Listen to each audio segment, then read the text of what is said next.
Assalamu alaikum students, how are you all? Welcome back into the chemistry class.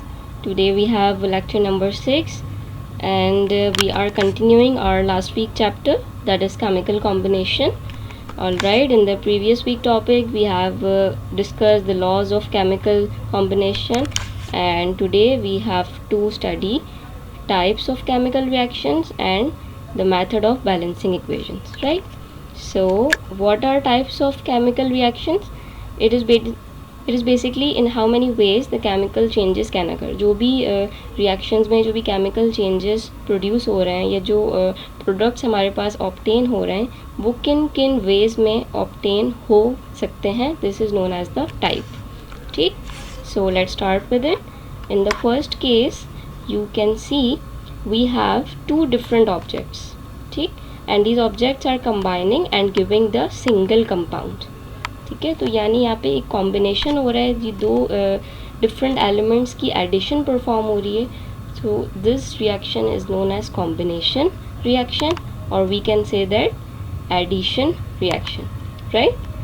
Here this equation can be written as A when combines with B it produces AB as a single product. ठीक है, ये देखें ये बिल्कुल combine form में आ गया. सो दो different elements combine हो रहे हैं और एक प्रोडक्ट क्रिएट कर रहे हैं, तो डेफिनेटली यहाँ पे जो रिएक्शन है वो कॉम्बिनेशन है या फिर एडिशन है. इसको हम सिंथेसिस भी कहते हैं, सिंथेसिस रिएक्शन.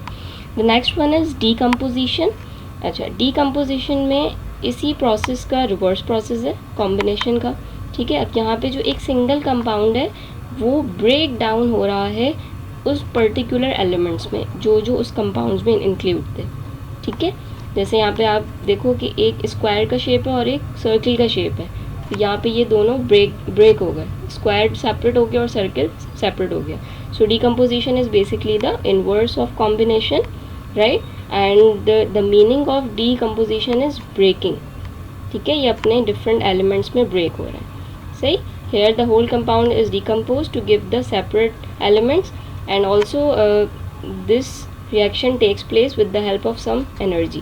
ठीक है, इसमें हमें कोई एनर्जी प्रोवाइड करनी होती है, either in the form of a heat और सम काइंड ऑफ कैटलिस्ट. ठीक है, तो इनकी प्रेजेंस में ये रिएक्शन परफॉर्म होता है. इसकी अगर जनरल इक्वेशन हम देखें तो ए बी यहाँ पे कंबाइन स्टेट में, तो ये डीकम्पोज होके जो इसके एलिमेंट्स थे वो सेपरेट हो गए. ठीक है, मतलब जनरल इक्वेशन है ना अभी, तो इसलिए हम इसको ए बी से प्रेजेंट कर रहे हैं. यहाँ पे हमने अभी पर्टिकुलर एलिमेंट्स यूज़ नहीं किए.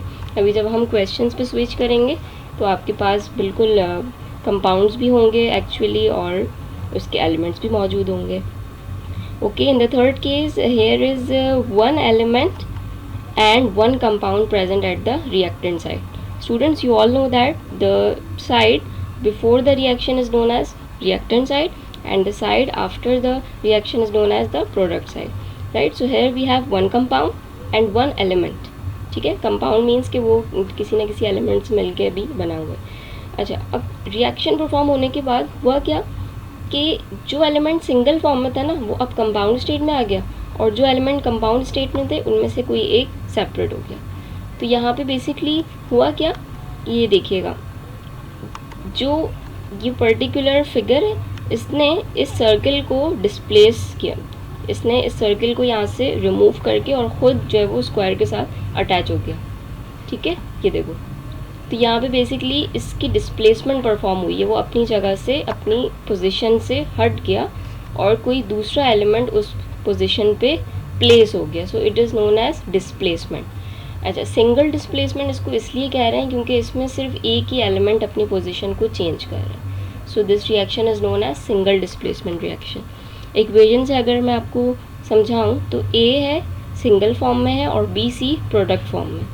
तो जब इसमें डिस्प्लेसमेंट हुई तो सी के साथ जो बी एलिमेंट था, बी एलिमेंट सेपरेट हो गया. क्यों सेपरेट हुआ, क्योंकि ए ने इसके सी के साथ कंपाउंड क्रिएट कर लिया.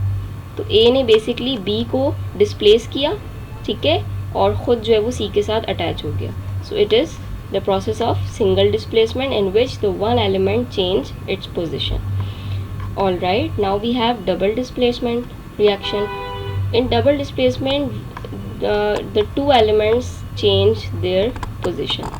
देखिए, दोनों कंपाउंड फॉर्म में, पर प्रोडक्ट साइड में क्या हुआ, ये देखें यहाँ पे ये आ गया, प्रेजेंट हो गया सर्किल के साथ, और इसके साथ जो एक और प्रोडक्ट बना उसमें स्क्वायर और ये वाला शेप कंबाइन हो गया। ठीक है, डबल डिस्प्लेसमेंट का रिएक्शन अगर मैं आपको दिखाऊं, ये देखिएगा ए बी और सी डी दोनों कंपाउंड फॉर्म में, प्रोडक्ट फॉर्म में, पर प्रोडक्ट साइड में हुआ क्या कि जो ये डी था इसने बी को डिस्प्लेस किया और ख़ुद ए के साथ कंपाउंड क्रिएट कर लिया।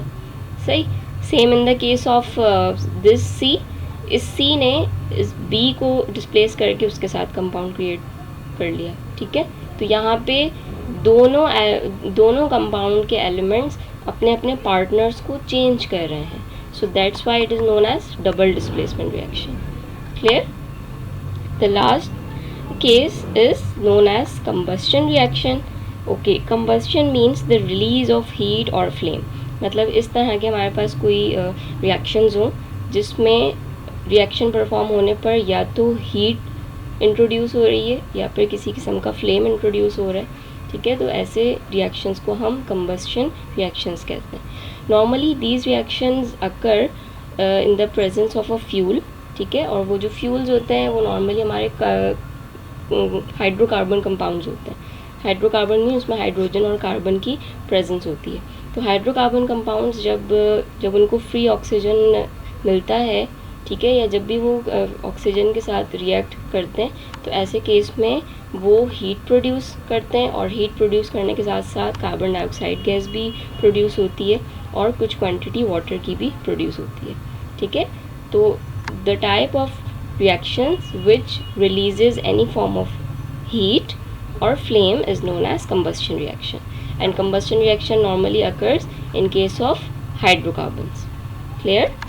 Okay, now अच्छा यहाँ पे ये x और y है, ये मैं ज़रा बता दूँ आपको स्टूडेंट्स। ये x जो है वो क्वांटिटी है कार्बन की, मतलब कार्बन जो है वो सिंगल फॉर्म में यूज़ हुआ है, या C2 फॉर्म में यूज़ हुआ है, या C3 फॉर्म में यूज़ हुआ है। इसी तरह से हाइड्रोजन है, तो हाइड्रोजन ये मतलब सिंगल एलिमेंट पे यूज़ हुआ है या मॉलिक्यूल स्टेट पे यूज़ हुआ है। ठीक है, तो इसलिए यहाँ पे x और y है कि यहाँ पे नंबर ऑफ कार्बन्स और हाइड्रोजन्स वैरी कर सकते हैं। ठीक, रजिस्टर में आपको ये इक्वेशंस जो इसकी जनरल फॉर्म्स हैं ये नोट करनी है। ठीक है, ताकि आपको ये रिएक्शंस ईजीली memorize हो जाए। Now we have question number 7 because till question number 6 we have already done in the previous week. So here is question number 7. You have to define all the types of chemical reactions with example. So these are the types and explanation.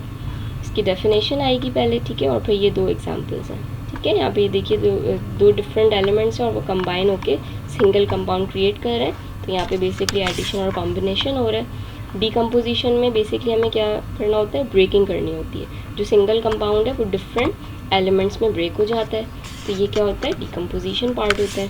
Single displacement में क्या है, जैसे यहाँ पे देखें zinc है और यहाँ पे हाइड्रोजन क्लोराइड प्रेजेंट है, तो जिंक ने हाइड्रोजन को रिप्लेस करके Cl के साथ कंपाउंड क्रिएट कर लिया और हाइड्रोजन वहाँ से सेपरेट हो गया। तो सिंगल एलिमेंट डिस्प्लेस हुआ है, तो इसलिए ये सिंगल डिस्प्लेसमेंट कहला रहा है। इसी तरह से जो इसकी सेकंड एग्जांपल है, यहाँ पे सोडियम है और वाटर है। अब वाटर में एक H आयन प्रेजेंट होता है और एक OH आयन प्रेजेंट होता है। ठीक है, तो सोडियम जो है वो इसके H को रिमूव करके और OH के साथ कंबाइन हो गया और H2 यहाँ से सेपरेट हो गया, तो यहाँ पे इसने सोडियम हाइड्रोक्साइड क्रिएट कर लिया। ये जो इसकी डिस्क्रिप्शन है स्टूडेंट्स, ये भी नोट डाउन करेंगे इक्वेशन के साथ, ताकि पता चले कि इक्वेशन में कौन से कंपाउंड्स यूज़ हुए हैं और कौन से एलिमेंट्स क्रिएट हुए। राइट, डबल डिस्प्लेसमेंट में वी नो दैट कि दोनों के पार्टनर्स जो हैं वो चेंज हो जाते हैं, एलिमेंट्स उनके स्वैप हो जाते हैं। जैसे ये सोडियम क्लोराइड है और ये है सिल्वर नाइट्रेट, तो जब ये डबल डिस्प्लेसमेंट परफॉर्म कर रहे हैं तो सोडियम जो है वो इसके नाइट्रेट पार्ट के साथ कंबाइन हो गया और Ag जो है वो इसके Cl पार्ट के साथ, तो ये सिल्वर क्लोराइड क्रिएट हो गया और ये सोडियम नाइट्रेट क्रिएट हो गया। ठीक, okay, now we have calcium chloride and sodium carbonate. Here sodium is making the compound with chlorine, so it becomes sodium chloride, and calcium is making the compound with carbonate part, so it becomes calcium carbonate. The last one, combustion reaction.